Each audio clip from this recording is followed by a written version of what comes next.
بسم الله الرحمن الرحيم. السلام عليكم ورحمة الله وبركاته.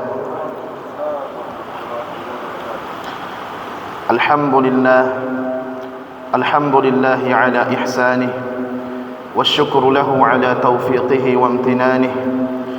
أشهد أن لا إله إلا الله وحده لا شريك له تعظيما لشأنه، وأشهد أن محمدا عبد الله ورسوله الداعي إلى رضوانه. اللهم صل وسلم على نبينا محمد وآله وأصحابه وإخوانه. أما بعد، فاسمعوا قول ربكم جل وعلا في محكم التنزيل: إنا أنزلناه قرآنا عربيا لعلكم تعقلون. صدق الله العظيم. Bapak Ibu kaum muslimin jamaah yang dirahmati Allah Subhanahu wa taala, tidak bosan-bosannya kita mengucapkan alhamdulillah sebagai bentuk rasa syukur kita kepada Allah Subhanahu wa taala. Alhamdulillah kita dapat memenuhi panggilan Allah Subhanahu wa taala. Salawat dan salam kita ucapkan untuk Rasulullah Muhammad sallallahu alaihi wasallam. Allahumma salli ala Muhammad wa ala ali Muhammad. Bapak Ibu kaum muslimin jamaah yang dirahmati Allah Subhanahu wa taala. Allah Subhanahu wa taala berfirman: Inna anzalnahu Qur'anan Arabiyyan la'allakum ta'qilun. Dalam ayat yang lain dengan redaksi yang sedikit berbeda, Allah katakan Inna ja'alnahu Qur'anan Arabiyyan la'allakum ta'qilun. Artinya terjemahannya lebih kurang sama. Sesungguhnya kami telah menjadikan Al-Qur'an itu, kami telah turunkan Al-Quran itu dalam berbahasa Arab, la'allakum ta'qilun, agar kamu berpikir, agar kamu menggunakan akalmu. Bapak Ibu yang dirahmati Allah Subhanahu wa taala, salah satu bentuk interaksi kita dengan Al-Quran, salah satu bentuk muamalah kita dengan Al-Quran adalah memahami isinya serta mentadabburi makna-makna yang ada di dalamnya, yaitu menghayati dan merenungi, memikirkan, bertafakkur terhadap makna-makna yang dikandung oleh ayat Al-Quran itu sendiri. Sejatinya untuk itulah, dan itulah salah satu hikmah mengapa Al-Quran itu diturunkan berbahasa Arab.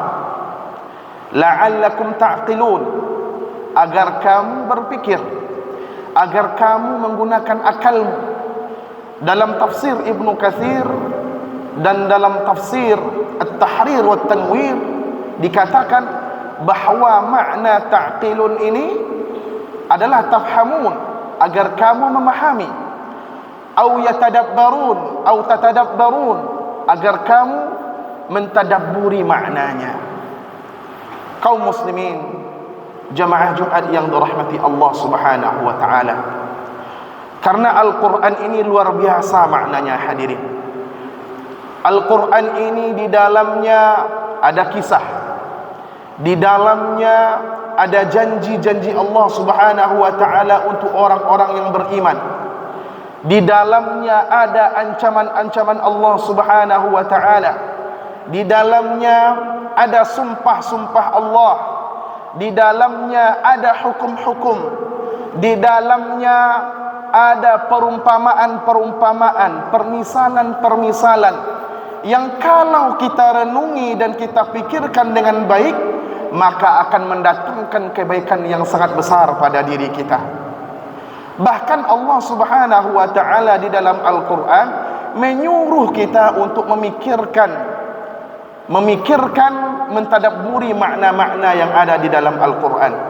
Allah katakan, afala yatadabbaruna al-Quran Tidakkah mereka mentadabburi, menghayati, memikirkan, kalau bahasa orang Minang, mainok manungkan apa yang ada di dalam Al-Quran? Am ala qulubin aqfaluha, atau justru hati-hati mereka telah terkunci? Dalam redaksi yang lain, dalam ayat yang lain dikatakan, walau kana min indi ghairillah lawajadu fihi ikhtilafan katsira. Seandainya Al-Quran ini dibuat-buat, seandainya Al-Quran ini bukan perkataan Allah, tentulah di dalamnya ada banyak kontradiksi, ada banyak perbedaan-perbedaan dan tanakudat. Kaum muslimin, Bapak Ibu jamaah zuhur yang dirahmati Allah Subhanahu wa taala, tentu saja untuk memahami, untuk mentadabburi ayat-ayat Al-Quran tidak cukup dengan membaca terjemahannya saja. Walaupun kita yang pemula atau kita yang belum memahami bahasa Arab, ya, dibantu oleh terjemahan.